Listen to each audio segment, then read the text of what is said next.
Welcome to today's briefing. My name's Aaron. The Congressional Research Service released a shocking report to Congress stating 37% of our attack submarines are not available because they're waiting for maintenance, and the trend is moving in the wrong direction. Going back to 2008, the U.S. Navy kept about 20% of its attack submarines in a depot maintenance period. In 2013, when new ship designs like the Zumwalt-class destroyer and littoral combat ship built by private shipyards, the numbers began to rise above the 20% target.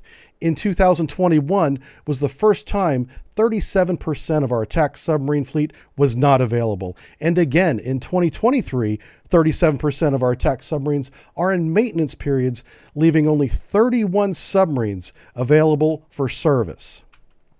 Two events going back to the 1990s are responsible for today's submarine maintenance backlog. Base realignment and closure is a major factor in the current situation. BRAC closed 4 of 8 Navy shipyards from 1991 to 1995. The U.S. Navy lost half its shipyards in 4 short years. So how did this affect the Navy? If we go back to 1991, we can see we had 87 attack submarines. In 2023, the time of this recording, we have 49 attack boats. While we closed half of our shipyards in 4 short years in the beginning, it's been 30 years to bring down our submarines to about 56% of what our 1991 numbers were. Closing the shipyards as fast as we did began this backlog. But there was a solution back in the 1990s. Private shipyards were expected to make up the difference. Congress and the Navy would pay shipyards to maintain our submarine fleet alongside our public shipyards. Another monumental change happened in 1992. The 90s were an amazing period in history. But it was completely separate from the base realignment and closure. So those are two different things. President Bill Clinton requested a fundamental shift in national security policy because of the decline and eventual collapse of the Soviet Union. That fundamental shift in policy, authored by an obscure, out of the public view group of people called the Plans, Policy, and Operations Division, wrote a paper called From the Sea in 1992. In From the Sea, the Navy defined its new strategic concept, shifting its attention away from blue water combat in open ocean to littoral warfare and joint operations with other services. These motherfuckers wrote the single most destructive strategic concept enacted in U.S. naval history. 2 years later, the Navy developed Forward from the Sea, a strategic concept published in 1994. Forward from the Sea updates and expands the old strategic concept because large-scale warfare can be prevented by simply fighting smaller regional conflicts first, was the belief. NATO was watching Europe. In 1994, we had just won a decisive victory over Iraq. Saudi Arabia enjoys U.S. protection and weapon sales, and we enjoy Saudi Arabian Middle East oil.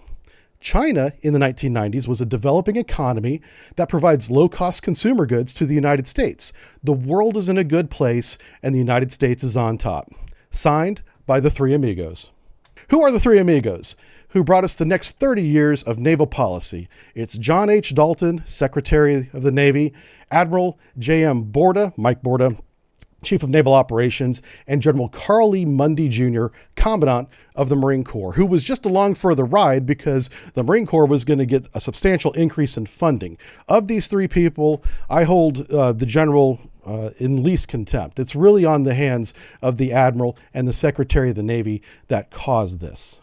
This devastating strategic policy, Forward from the Sea, spawned programs like SC-21.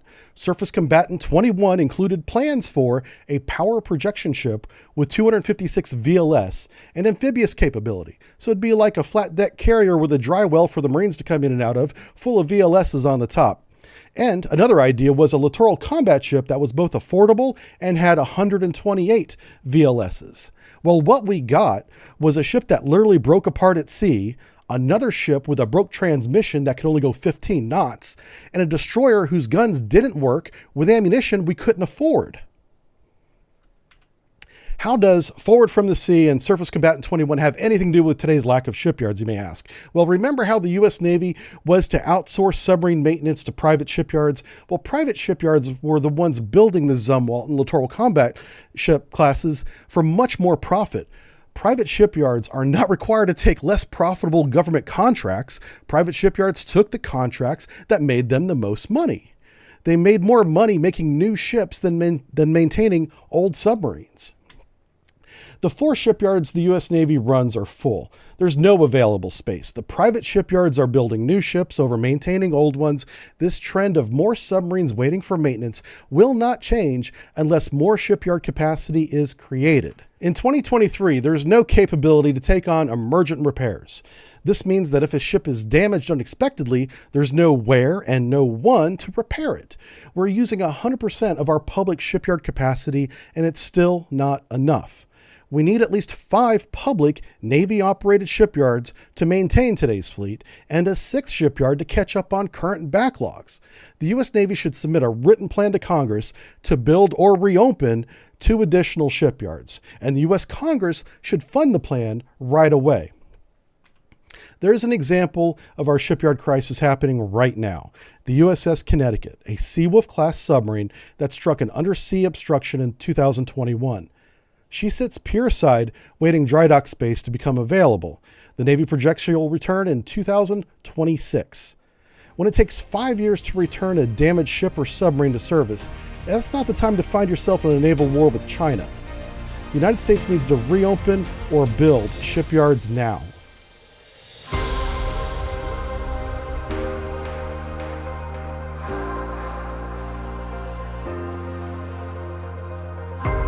Hey, Gene.